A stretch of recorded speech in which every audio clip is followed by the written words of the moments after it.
So looking at the question of the day, the moment you read the question, the first thing that should come to your head is Venn diagram.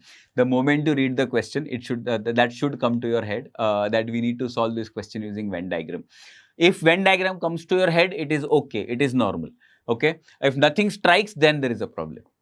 But the question that we are seeing in front of us is so simple that we don't even have to draw the Venn diagram. Okay, we'll be able to do it orally. We just have to sit, read, think, type the answer, go ahead. That's all that we are supposed to do in this question.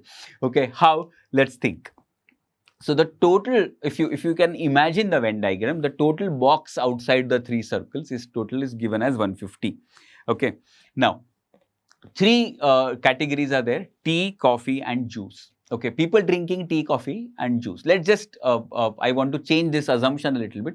Let's just assume we have 150 students and we have 52, 48, and 62 chocolates to distribute amongst these 150 people. 52, 48, and 62. Three different types of chocolates to distribute to these 150 people. Okay, this is in our head.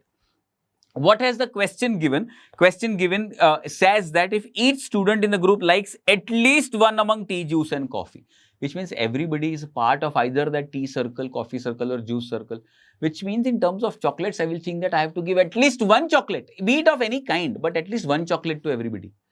Correct. That's what the question is saying, and that's what it means into our assumption. What are we asked? We are asked maximum number of students that can have or drink more than one beverage. Okay.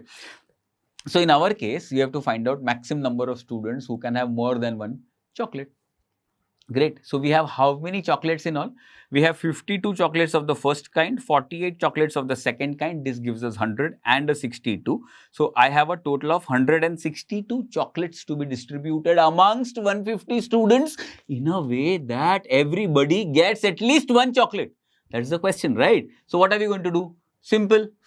First of all, distribute 150 chocolates to 150 students. Doesn't matter which category you give to which student. Okay. So you are left away only with 12 chocolates. You're gone with 150 chocolates. So there are only 12 chocolates left and you still have 150 students standing in front of you.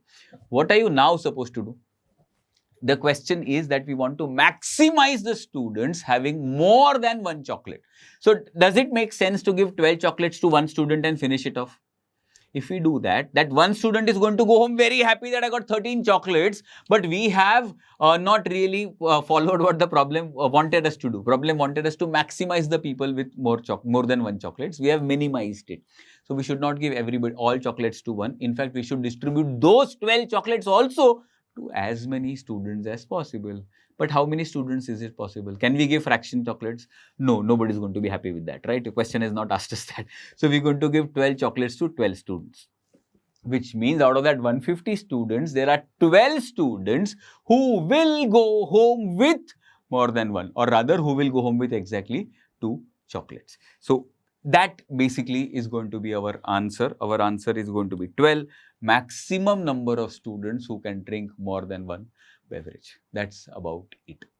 Okay. So if you really think about it, I did not use my pen for anything except totaling, which also we could have done it orally, 42, 58 and 62. So yes, such kind of sitters do come, as we have seen in previous videos also. You can do this with Venn diagram and assuming the values of x and all that, but it's going to take at least 2 to 3 minutes more. Okay. If I'm in that exam scenario at the top of my concentration level, I don't think you would have taken more than 40-50 seconds to figure out this question if you are thinking exactly in the right track. Okay, so such kind of questions, yes, they do come, and this question particularly was a very easy question, definitely a doable category question. Overall, only the essay section in 2024 year was easy, was manageable, but this question is particularly easy. So yeah, I hope this video helps, and keep preparing, do well, all the best.